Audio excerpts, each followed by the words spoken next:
हाय। तो आज की वीडियो में मैं दो चीज़ों के बारे में बात करूंगा। एक चीज़ ये है कि मैं जब डेथ किताब पढ़ रहा था तो उसमें सदगुरु जी ने एक सुसाइड के ऊपर अपना एक पर्सपेक्टिव बताया, वो मैं आपको बताऊंगा। और दूसरा चीज़ है सेल्फ हार्म के ऊपर। बहुत बार आपने देखा होगा कि लोग बहुत ऑडली बिहेव करने लगते हैं, अचानक से कुछ एक्सट्रीम बिहेवियर आपको दिखता है, आप सोचते हो कि what's happening with this guy और what's happening with this girl. But now in this video we will be uncovering those aspects of life which many people go through। ठीक है, तो पहले एस्पेक्ट के बारे में बात कर लेते हैं। वो जब मैं किताब पढ़ रहा था तो उस किताब में सदगुरु जी से एक सवाल पूछा गया था, और वो सवाल ऐसा था कि सदगुरु जी आपको क्या लगता है आजकल दुनिया में इतने सारे सुसाइड्स हो रहे हैं, ये क्या चल रहा है? मतलब ह्यूमैनिटी में बहुत ज्यादा सुसाइड्स हैं, और ऐसे आप कह सकते हो कि लोग एक्सीडेंट से जितना नहीं मरते उतना तो सुसाइड से मर जाते हैं। और ये सभी एजेस में आपको बहुत वेरिएंट दिखता है, यूथ में तो खास करके ही दिख रहा है। तो what do you think, is there good reason behind these things happening in humanity nowadays? तो बताते हैं कि इट्स नॉट अबाउट गुड और bad reason. If you want, अगर आप चाहें तो एक छोटे से भी रीजन को लेकर अपने दिमाग में इतना बड़ा कर सकते हो that it will drive you to take the extreme step. So it's about decision. क्योंकि अगर आप भी चाहोगे ना तो सुबह से लेकर शाम तक अगर आप चाहो तो एक सुसाइड करने के लिए रीजन ढूंढ सकते हो। ठीक है, तो ये एक ब्रूटल सच है, दिस इज द ट्रुथ। और इस फैक्ट को हम इग्नोर नहीं कर सकते हैं, क्योंकि अगर किसी ने डिसाइड कर लिया है to find a reason from morning till evening, you can find one reason.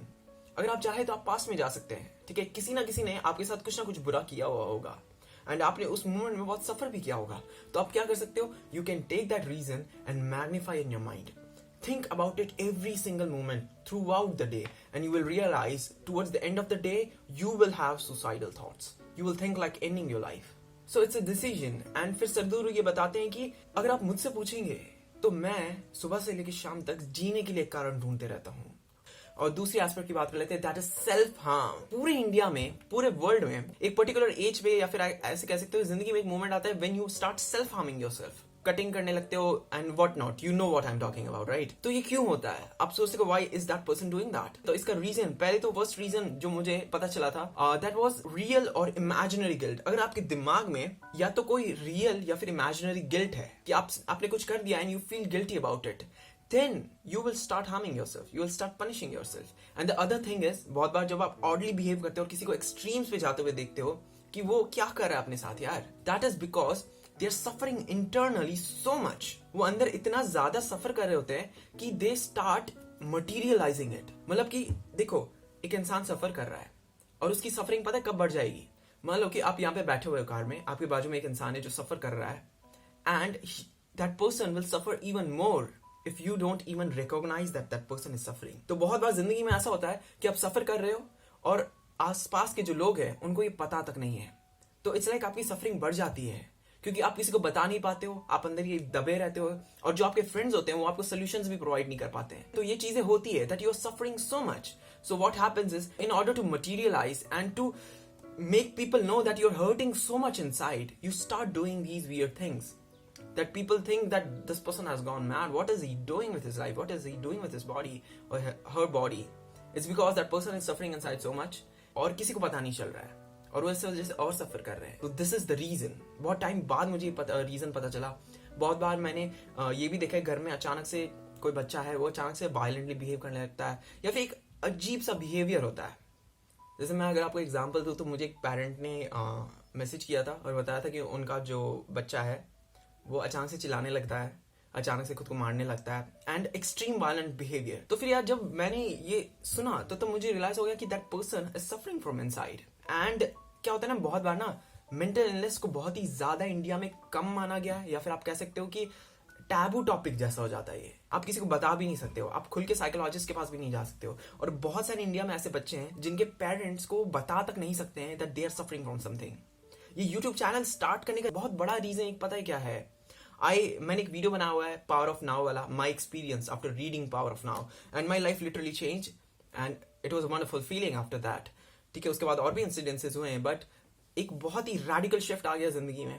और बहुत बार क्या होता है कि आपके जो फ्रेंड्स हैं, आपके टीचर्स हैं, आपके पेरेंट्स हैं, no one is able to provide you the solution. आप सोचते हो सोल्यूशन शायद किसी साइकोलॉजिस्ट के पास मिल जाएगा, पर जब आपके पास वो पैसे ही नहीं है, जब आप चाइल्डहुड में हो या फिर आप कह सकते हो आप किसी को बता नहीं सकते, तो there is only one option and that is to suffer. और पता है सच क्या है, मैं यार 13 रीजन्स वाई का 4th सीजन मैंने देखा था बहुत टाइम पहले। तो उसमें ना आपने अगर लास्ट एंडिंग के पोर्शन में देखा होगा तो जो जस्टिन है वो बीमार हो जाता है, और वो जब बीमार हो जाता है तो फिर क्या होता है कि जो क्ले है वो उसको देखता है, उसके पेरेंट्स हैं, अब वो अचानक से भागने लगता है और वो वहां पे मतलब पुलिस के पास चले जाता है और फिर वो एक्टिंग करता है as if he has a gun. तुम देखोगे तुम्हें रियलाइज हो जाएगा कि ये इंसान ये अटेंशन पाना चाहता है उस मोमेंट में। और सीरीज में भी बताया गया है कि जब वो अपने साइकेट्रिस्ट से बात करता है या पता नहीं साइकोलॉजिस्ट होता है, थेरेपी ले रहा होता है, तब उसे पता चलता है कि ही वांटेड अटेंशन, क्योंकि जस्टिन बीमार था तो सारा अटेंशन उस पे था, पर he was suffering so much inside, तो ही then acted out that way because he needed attention, he wanted that attention because he wanted people to notice। क्योंकि आप जब सफर करते हो ना और किसी को पता नहीं चलता है तो you suffer even more। अब यार जाते जाते मैं आपसे ये बोलूंगा, आप मेरा वो पावर ऑफ नाउ मेरा एक्सपीरियंस वाला वीडियो देख सकते हैं। इनफैक्ट इसके पहले मैंने जिम कैरी वाला भी वीडियो डाला था कि gym carries experience after reading power of now, वो वाला वीडियो देख सकते हो, फिर मेरा वाला एक्सपीरियंस वाला वीडियो देख सकते हो। एंड उसके साथ साथ मैंने 2 वीडियोस बनाए हुए, वो 2 वीडियोस है how to stop worrying and start living, उस पर 2 वीडियोस है, दोनों देखना और उसके प्रिंसिपल्स अप्लाई करना। आई गेट इट, बहुत बार प्रिंसिपल्स अप्लाई करना मुश्किल होता है और हम अप्लाई नहीं कर पाते, उसका बहुत बड़ा रीजन ये होता है टाइम इन्वेस्टमेंट। जब आप किसी चीज में बहुत टाइम इन्वेस्ट नहीं करते हो ना तो आप उन चीजों को अप्लाई भी नहीं करते हो। मैंने जैसे वो पूरी किताब को पढ़ा, ठीक है, तो मेरा इतना टाइम इतना इन्वेस्ट हो चुका है उसमें that I try to take out a fruit from it, पर क्योंकि मेरे वीडियो इतना लंबा नहीं होता है, आपका टाइम इन्वेस्टमेंट उसमें इतना ज्यादा नहीं होता है, तो इस वजह से आप क्या करते हो, आप उन चीजों को पता होते हुए भी आप चीजों को जिंदगी में अप्लाई नहीं करते हो। तो कोशिश करना वो हाउ टू स्टॉप वरिंग वाले वीडियो को, आई थिंक अगर तुम नोट पैड निकाल के थोड़ा सा लिख सकते हो तो उन चीजों को अप्लाई करना लाइफ में। एंड मिलते हैं अगले वीडियो में। सो जाते जाते 3 steps, 1 you start meditating, 2 you read Power of Now, and 3rd you can either watch my video or even read How to Stop Worrying and Start Living, the book that is written by Dale Carnegie, and apply that in your life. The results are guaranteed almost।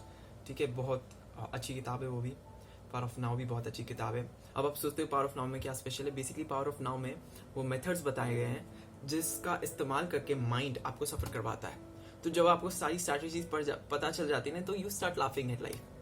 तो फिर क्या होता है कि आप जब भी सफर कर रहे होते हो या फिर आप परेशान हो रहे होते हो तो आपको रियलाइज हो जाता है कि this is the trick that mind is using on me right now, and you get out of your problems and life becomes better and you feel more happier.